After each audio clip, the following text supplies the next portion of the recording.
सह नौ भुनक्तु सह वीर्यं करवावहै तेजस्विनावधीतमस्तु मा विद्विषावहै। ओम शांति शांति शांति।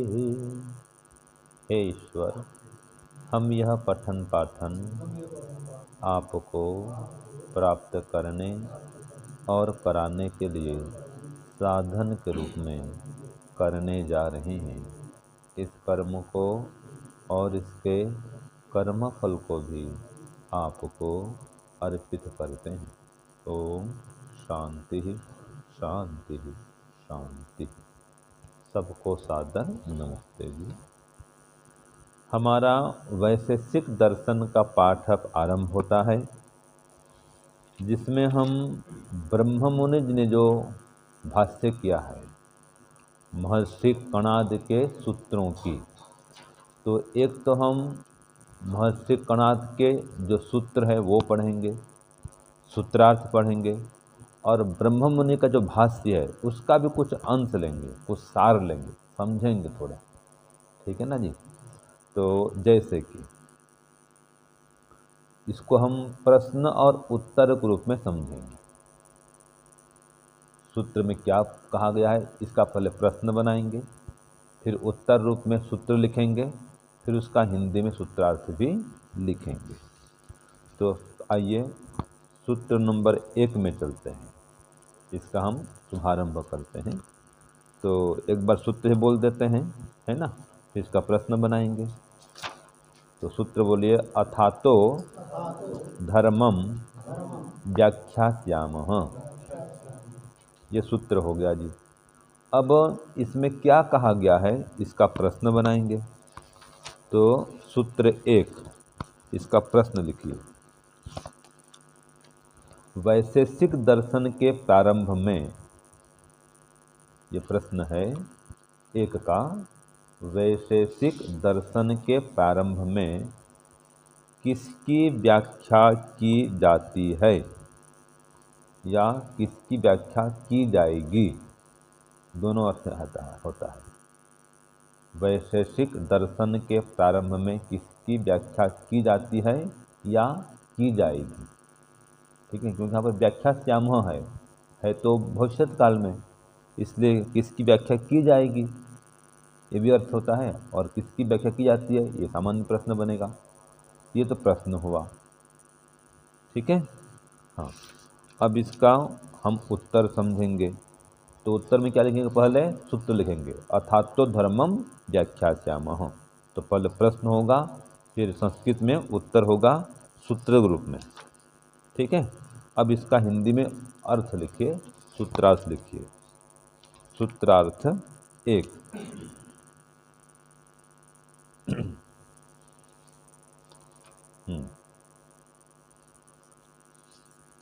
अथातो, देखो अथ माने क्या होता है जी, आरंभ करना। ठीक है, तो किसका आरंभ होता है यहाँ पर, तो लिखिए। अब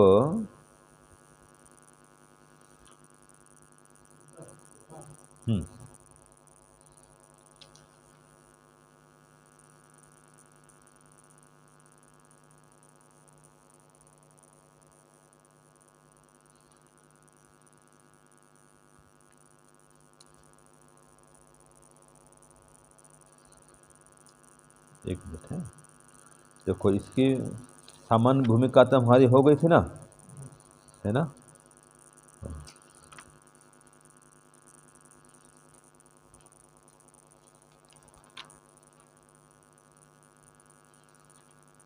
चलो ठीक है, देखिए।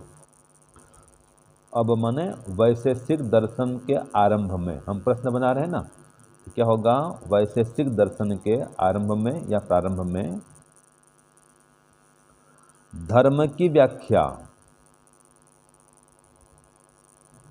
हाँ, वैशेषिक दर्शन के प्रारंभ में धर्म की व्याख्या की जाती है या की जाएगी।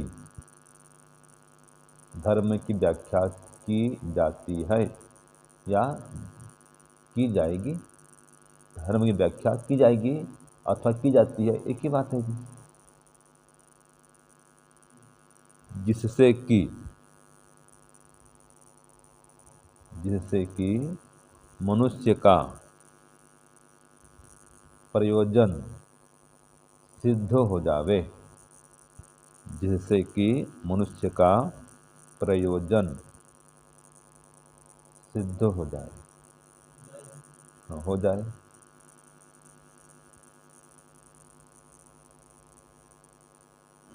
तो इसका प्रयोजन क्या है? चतुष्टय प्रयोजन, ब्रैकेट में लिख दो। प्रयोजन माने प्रयोजन चतुष्टय, धर्म अर्थ काम और मोक्ष, ये है चतुष्टय प्रयोजन, ब्रैकेट में लिख दीजिए। प्रयोजन बराबर धर्म अर्थ काम और मोक्ष, ये चतुष्टय प्रयोजन, ठीक है। तो इसकी व्याख्या की जाएगी धर्म की, जिस धर्म के द्वारा धर्म अर्थ और काम मोक्ष की सिद्धि हो जाएगी। समझ गए? ये सूत्र एक में इसका विषय है।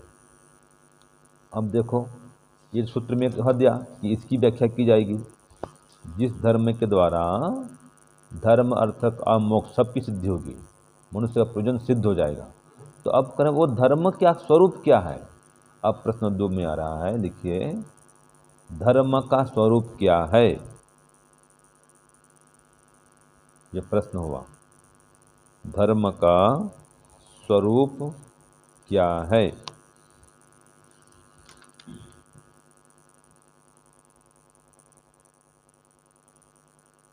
धर्म का स्वरूप क्या है? ब्रैकेट में लिख दो, धर्म किसे कहते हैं?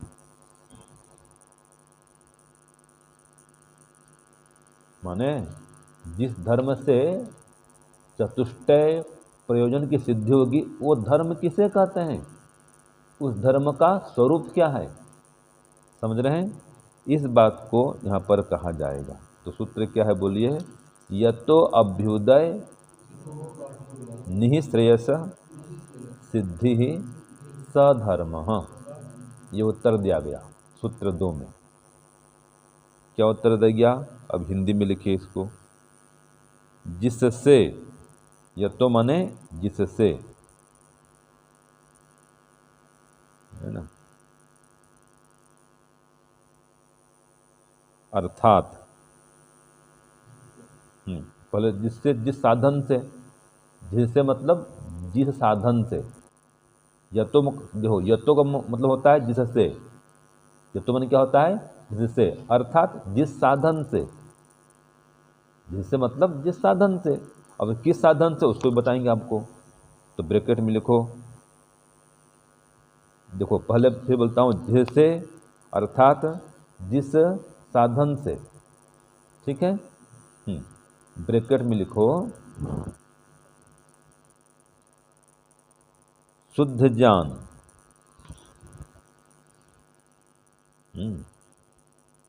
बराबर लिखो तत्व ज्ञान, फिर अल्प विराम, कर्म और उपासना से।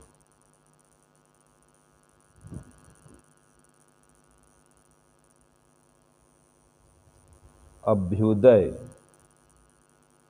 अर्थात लौकिक उन्नति, अभ्युदय अर्थात लौकिक उन्नति, ब्रैकेट में अर्थ और काम, ब्रैकेट में अर्थ और काम, तथा निःश्रेयस अर्थात मोक्ष की प्राप्ति होती है, अर्थात मोक्ष की प्राप्ति होती है, उसे धर्म कहते हैं। लिखते जाओ, फिर समझाऊंगा इसको अभी। फिर से बोलता हूं, देखो, जिससे, है ना, अर्थात जिस साधन से, बराबर किस साधन से, और खुलता हूं, जिस साधन से बराबर शुद्ध ज्ञान अर्थात तत्व ज्ञान, अल्प विराम, कर्म और उपासना से। अभ्युदय अर्थात लौकिक उन्नति, बराबर अर्थ और काम तथा निःश्रेयस अर्थात मोक्ष की प्राप्ति होती है, उसे धर्म कहते हैं। ठीक है जी। तो ये धर्म की परिभाषा हो गई। धर्म किसे कहते हैं? तो ब्रह्मण्य जी अपने भाष्य में लिखते हैं अभ्युदय और निःश्रेयस। तो अभ्युदय माने सांसारिक सुख ऐश्वर्य, सांसारिक उन्नति प्रगति, इसको अभ्युदय कहा गया है। तो जिस साधन से यह सांसारिक उन्नति प्रगति होती है, अर्थ और काम की प्राप्ति होती है, अर्थ माने धन संपत्ति ऐश्वर्य और कामनाओं की पूर्ति भी। तो जिस साधन से लौकिक उन्नति प्रगति होती है, अर्थ और काम की प्राप्ति होती है, और फिर निःश्रेयस माने मोक्ष की प्राप्ति होती है, उसे धर्म कहते हैं। तो किस साधन से इसकी प्राप्ति होती है? तो कहा तत्व ज्ञान से, शुद्ध ज्ञान से, और फिर कर्म माने शुद्ध कर्म से, और ईश्वर की उपासना से।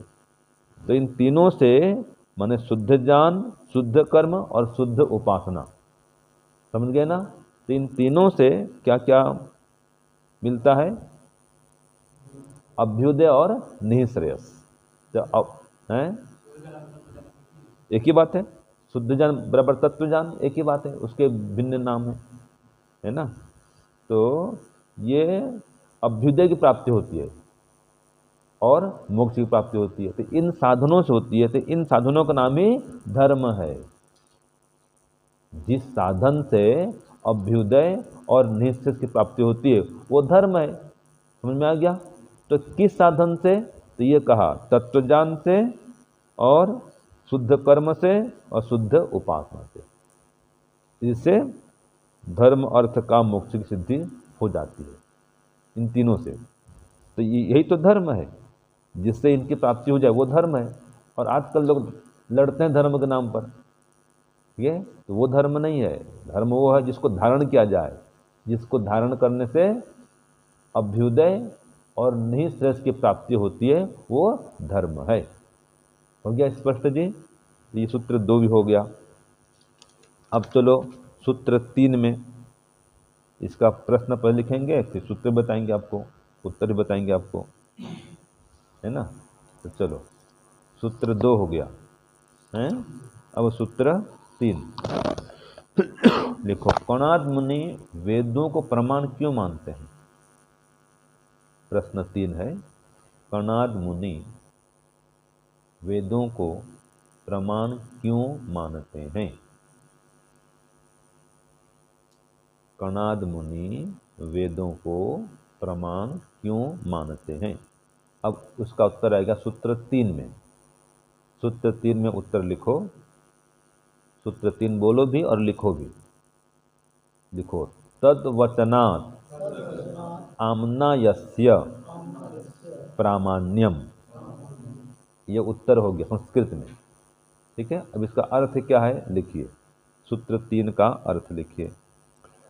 धर्म का व्याख्यान शास्त्र होने से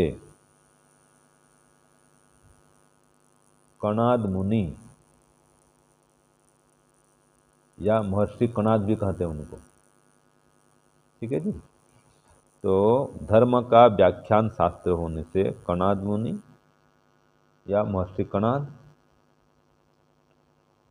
वेदों को प्रमाण मानते हैं या प्रामाणिक मानते हैं।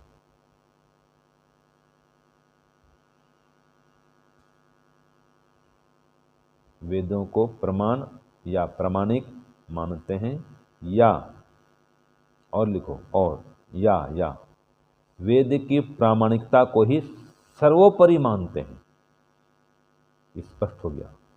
वेद की प्रामाणिकता को ही सर्वोपरि मानते हैं, माने इससे बड़ा कोई प्रमाण नहीं है। जो वेद की प्रामाणिकता है वो सर्वोपरि है। क्यों सर्वोपरि है? क्योंकि वो धर्म का प्रवचन शास्त्र है। धर्म क्या है इसको बतलाता है। तो उत्तर क्या लिखे?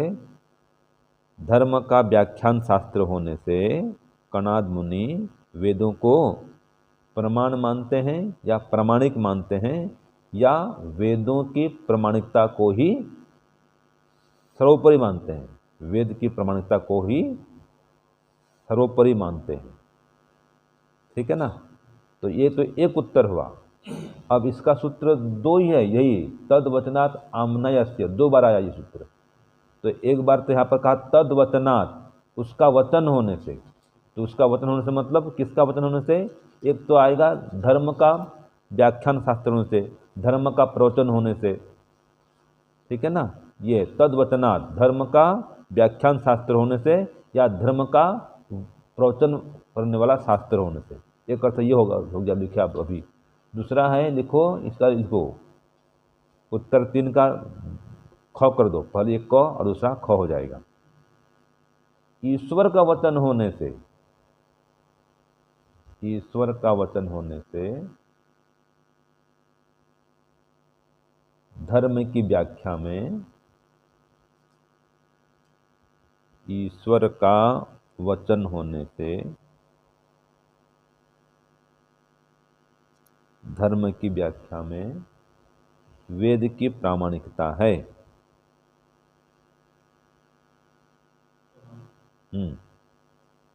अथवा इसका भी 2 उत्तर लिखो।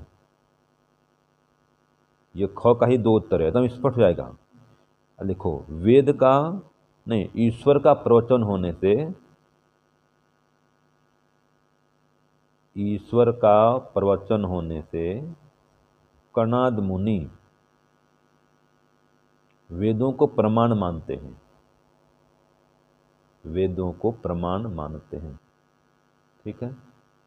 इनमें से कोई भी उत्तर लिखो वो सही है। ठीक है।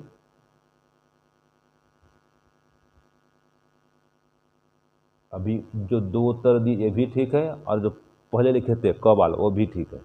तो क और ख का भी 2 उत्तर हो गए, सब ये सबका सब सही है। तो देखो तद वचनात् आम्नाय से, आम्नाय कहते हैं वेद को। आम्नाय माने क्या होता है? वेद। तो ईश्वर का वचन होने से वेद प्रमाणिक है जी, है ना। दूसरा अर्थ क्या था? धर्म का प्रवचन शास्त्र होने से, धर्म को बतलाने वाला शास्त्र होने से वेद प्रमाण है, उसको कणाद मुनि प्रमाण मानते हैं। तो स्पष्ट हो गया, कठिन तो नहीं, कोई नहीं ना। हाँ, ये सूत्र 3 हो गया। तो मनुस्मृति में ऐसे ही कहा है, वेदो अखिलो धर्म मूलम, संपूर्ण वेद ही धर्म का मूल है। और आता है धर्म जिज्ञासमाना नाम प्रमाणम परमम श्रुति ही, जो धर्म को जानना चाहता है उसके लिए श्रुति माने वेद ही परम प्रमाण है।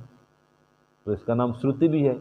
अमनाय कहते हैं, श्रुति कहते हैं, वेद कहते हैं, आगम कहते हैं, निगम कहते हैं, छंद कहते हैं, ये सब वेद के नाम है, भिन्न भिन्न नाम है। तो सूत्र 3 भी आपका हो गया। ठीक है। अब चलो सूत्र 4 लिखिए, प्रश्न लिखिए पहले। सूत्र 4 का प्रश्न, वैशेषिक दर्शन के अनुसार, वैशेषिक दर्शन के अनुसार मोक्ष की प्राप्ति कैसे होती है?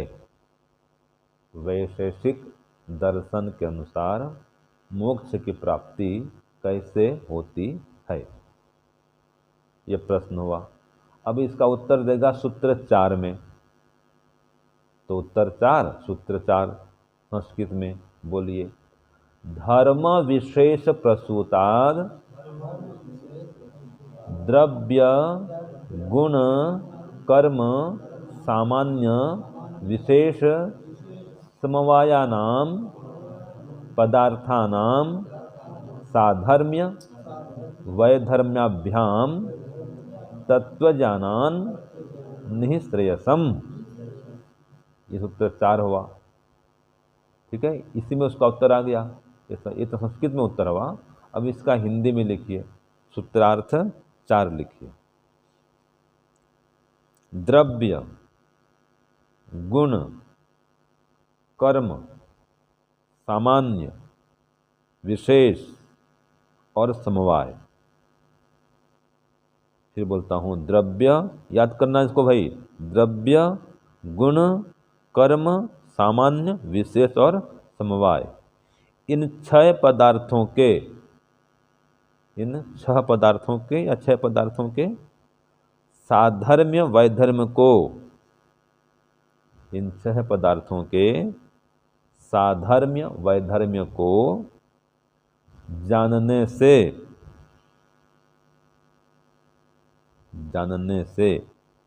उत्पन्न होने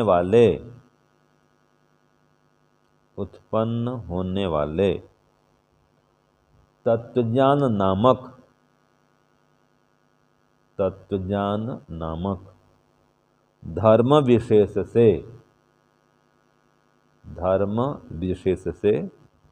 मोक्ष की प्राप्ति होती है। फिर बोलो, द्रव्य गुण कर्म सामान्य विशेष और समवाय, इन 6 पदार्थों के साधर्म्य वैधर्म्य को जानने से उत्पन्न होने वाले तत्वज्ञान नामक धर्म विशेष से मोक्ष की प्राप्ति होती है। अब समझो इसको, वैशेषिक दर्शन में ये 6 पदार्थ हैं जी, ठीक है, द्रव्य गुण कर्म सामान्य विशेष और समवाय। इन 6 पदार्थों को साधर्म्य से और वैधर्म्य से जब जान लेंगे तो एक तत्वज्ञान की उत्पत्ति होगी, उसको धर्म विशेष कहा है। उसी तत्वज्ञान से मोक्ष की प्राप्ति होती है।